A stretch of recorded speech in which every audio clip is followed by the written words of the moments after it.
Here we have a 20-inch swing drill press. The motor does not work on this. We turn it on, so the motor hums and will not turn. I think one of the windings is defective on here. Doesn't seem like it's locked up because this arbor does spin. Okay.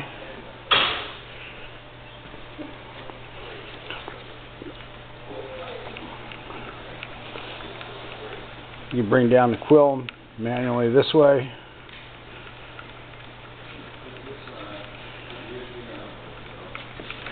Or if you pull this out here,